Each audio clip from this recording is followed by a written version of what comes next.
northern hemisphere during late December, the days are at their shortest lengths and the nights are at their longest.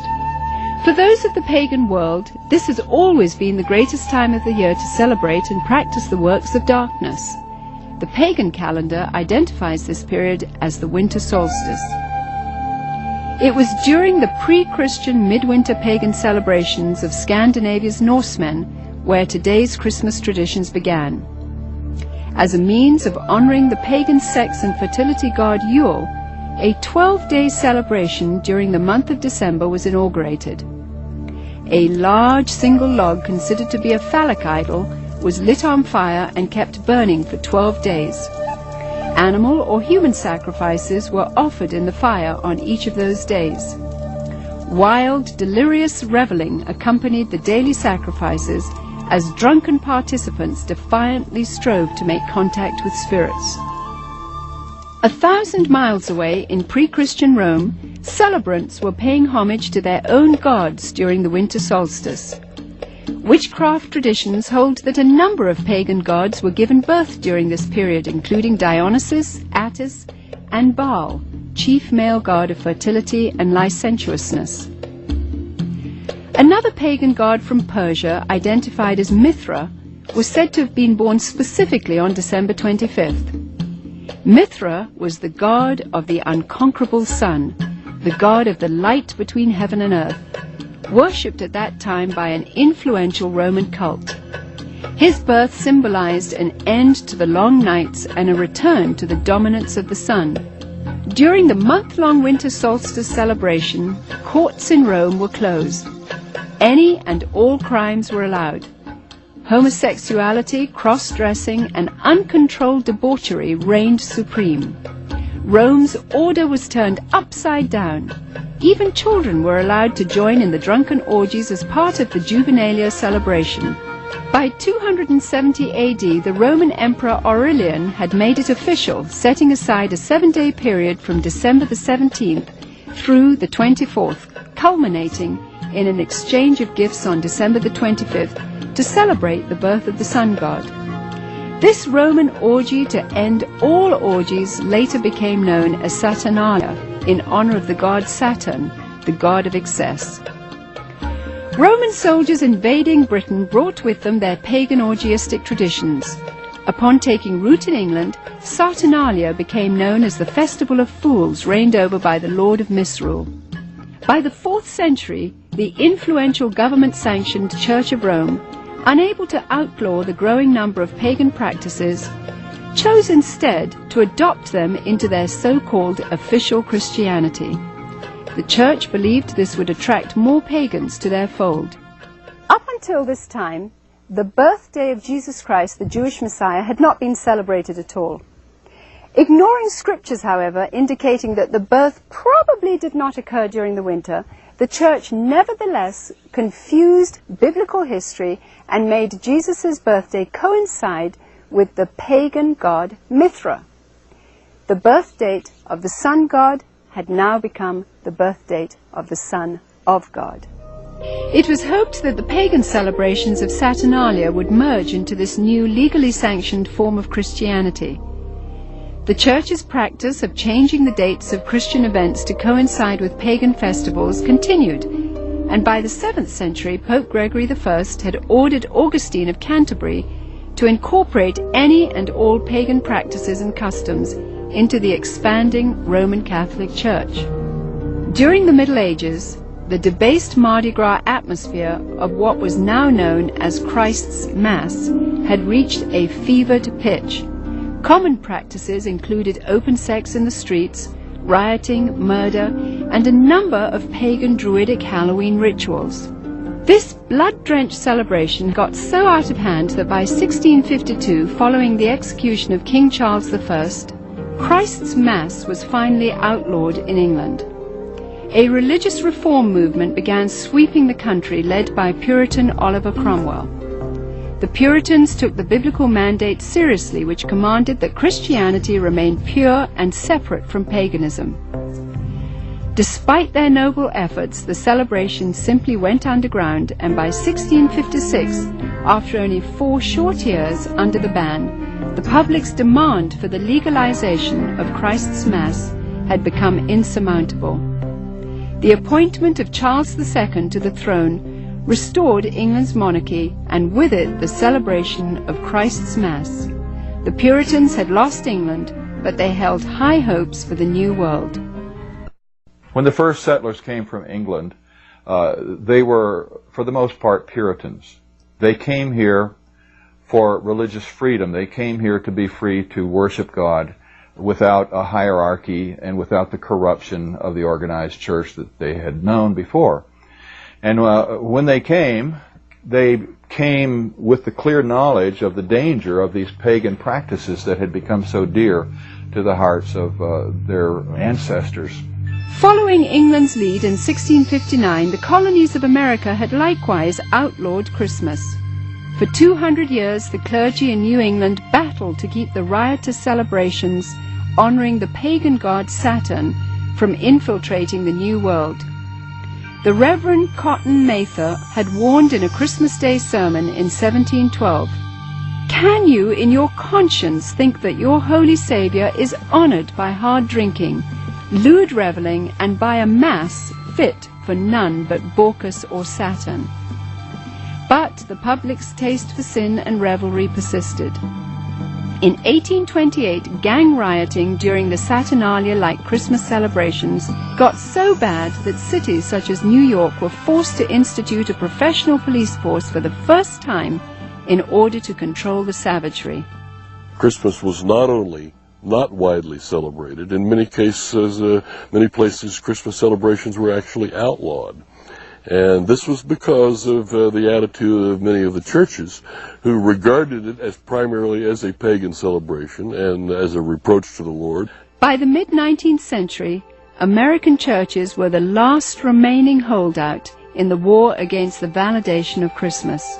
However, they too finally succumbed as a result of the efforts of the American Sunday School Society, who began advocating Christmas programs for children as a method of filling the pews. The Society argued that children could be taught about the birth of Christ through the reenactment of the Nativity. They also offered candy and treats to the children as a means of enticing families into accepting the holiday, despite its notorious history and blatantly pagan roots. The successful technique of bribing children with candy would later be used on an unsuspecting American populace in the effort to promote the acceptance of the pagan rituals of Halloween. However, it was the work of England's most popular writer, Charles Dickens, whose ghostly 1843 book, A Christmas Carol, cemented the Christmas holiday in the hearts of Americans forever.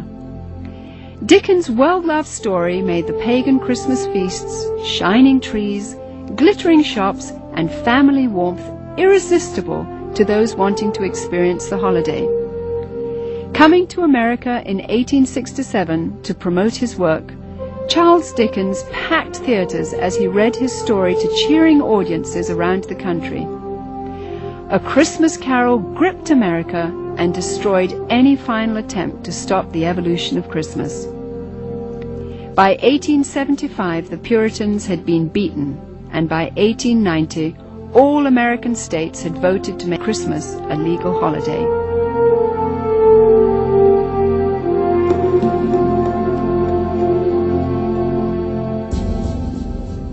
Today's tradition of the Christmas Yule log stems directly from the worship of the pre-Christian Scandinavian fertility god Yule. The burning of this phallic idol is also responsible for the concept of the 12 days of Christmas, which represented the 12 daily sacrifices offered up in the Yule log's flames. Another good example of the pagan elements of Christmas is the whole concept of Yule and the Yule log. The very term is derived from a Norse god, Yule, spelled J-U-L. And every year around Christmas time, a huge log was cut down and fashioned into a fertility symbol and then burned for 12 days, and on each successive day, a new sacrifice to the god Yule was performed in the fire, and a new sacrificial victim was burned to death. Sometimes, but not always, the sacrificial victims were human beings. And the whole notion of the 12 days of Christmas also comes to us from this Norse pagan tradition. In an attempt to blur the origins of this horrific ritual, the Church of Rome placed the first day of the Mass of Christ on December 25th and the 12th day on January the 6th. Despite no scriptural references for January the 6th, it was selected as the day the wise men supposedly arrived to offer gifts to the newborn Christ. This day then has become known as Epiphany. During the Dark Ages, the European custom of putting an oil-lighted wick lamp in the windows during the 12 days of Christmas signified to neighbors that the occupants were participating in the pagan worship of the phallic idol Yule. In today's commercialism, this is where we get the tradition of decorating our houses with Christmas lights. The Yule log custom was originally brought over to America by Scandinavian immigrants during the 1600s. And despite attempts to ban the tradition, it has stayed with us to this very day. Today, when we wish someone Yuletide greetings, we are in a sense invoking the power of the fertility god Yule upon that person.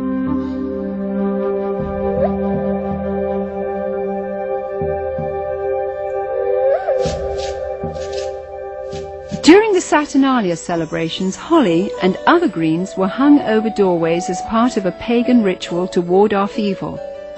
To deck the halls with boughs of holly was to acknowledge the powers of the nature gods. According to Wiccan rituals, placing holly or other greens in the shape of a circle or wreath accentuated its magical power. Similarly, mistletoe, when used in the casting of Wiccan or Druidic spells, could render a woman helpless and open to sexual exploitation. This is where we get our custom of hanging mistletoe in doorways today, and if a woman is caught underneath, she may be kissed and must not resist. The fir tree, the mistletoe, all of these things typically come from overtly pagan traditions, typically from Northern Europe, German, Norse, and English. Likewise, evergreen trees have always represented sex and fertility in pagan cultures. During the winter solstice, trees would be chopped down, brought inside, set up, and decorated as idols for worship. The Christmas tree was regarded as a sacred tree.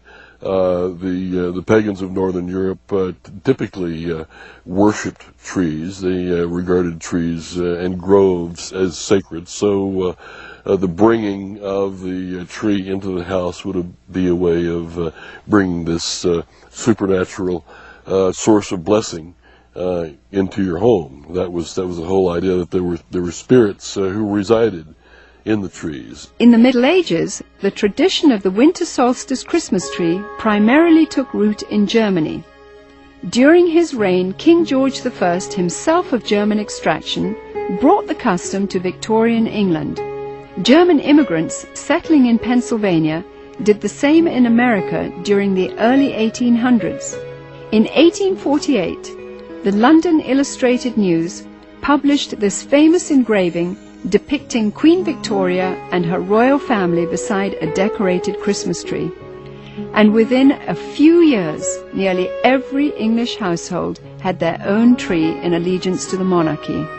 By 1900, the U.S. Forest Service estimated that at least 1 in 5 homes in America had adopted the Christmas tree tradition. Thousands of years earlier, God, speaking through the prophet Jeremiah, warned against this pagan practice in the Old Testament. Thus saith the Lord, learn not the ways of the heathen, for the customs of the people are vain. For one cutteth a tree out of the forest, they deck it with silver and with gold. They fasten it with nails and hammers that it move not. Be not afraid of them, for they cannot do evil, neither also is it in them to do good.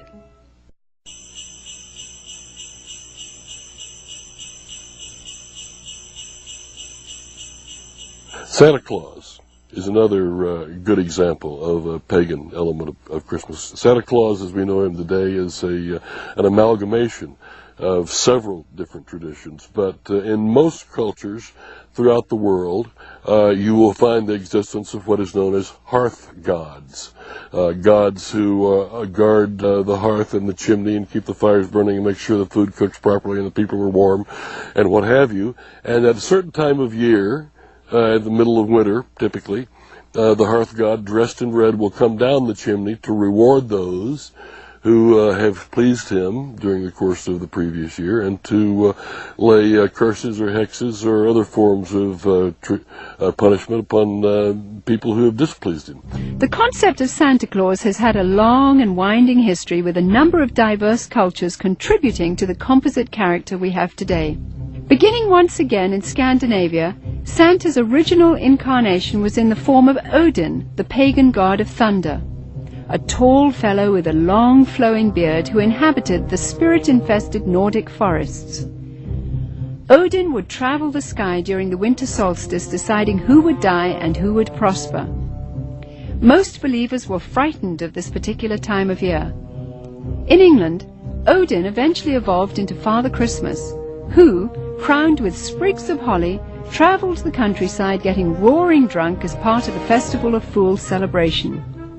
Frequently, he would be accompanied by a horned goat, ironically the biblical symbol of those who reject the salvation of Jesus Christ.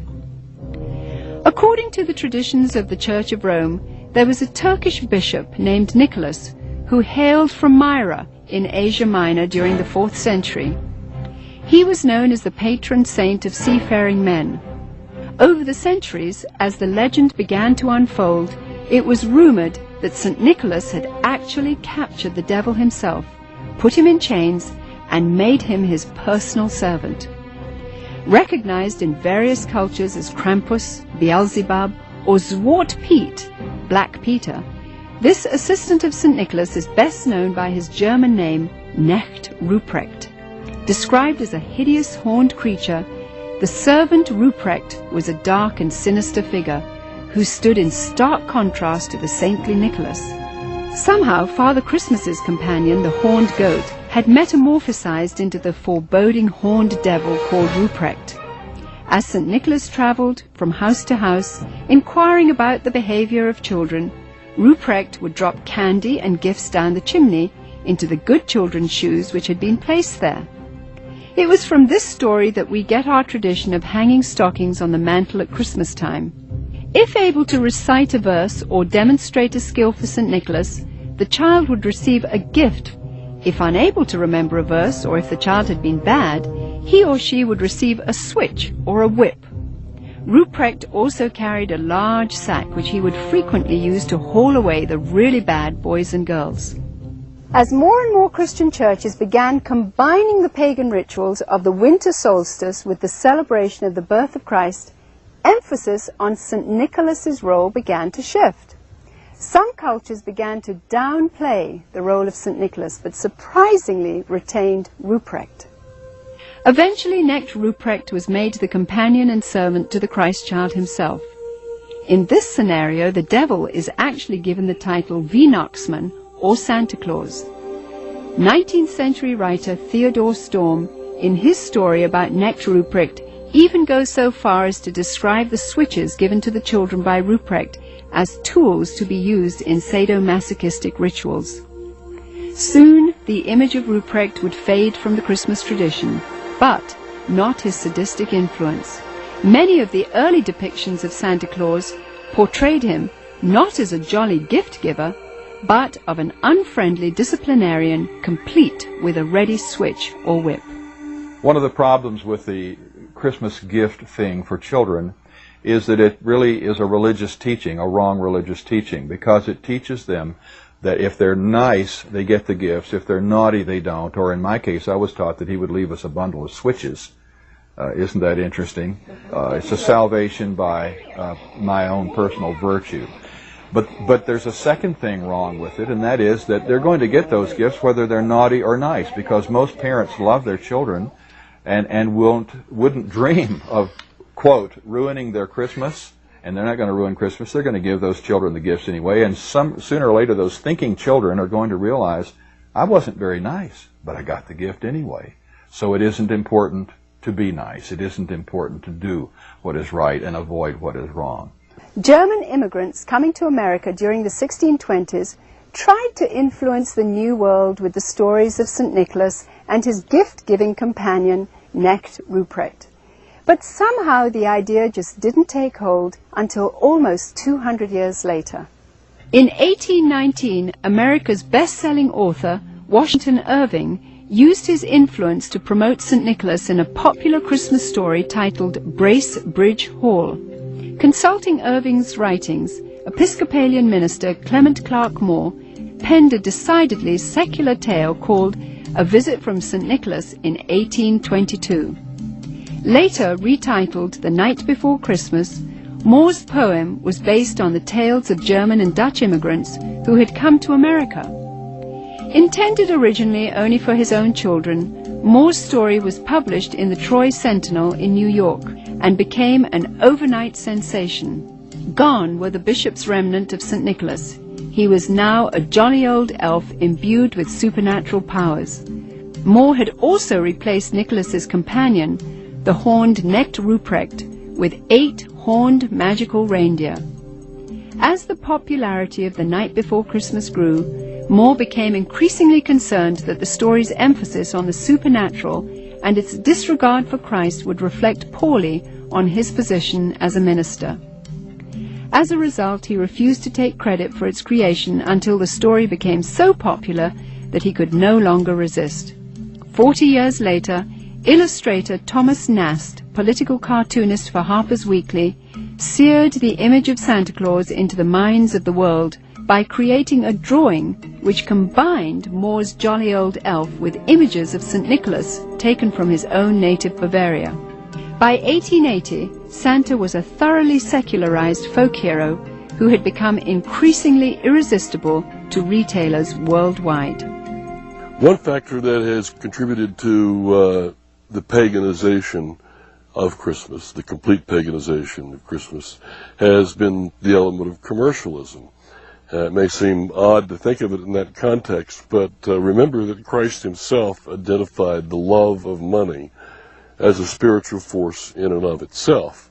And where it comes into play, it has a kind of naturally hostile effect on the gospel and the Christian faith. So the commercialization of Christmas has helped to highlight the pagan elements and to drive the overtly Christian elements further underground. To me, the most obscene thing about Christmas celebrations and customs as we know them is that as a result of these things, Jesus is displaced in the hearts of children by Santa Claus.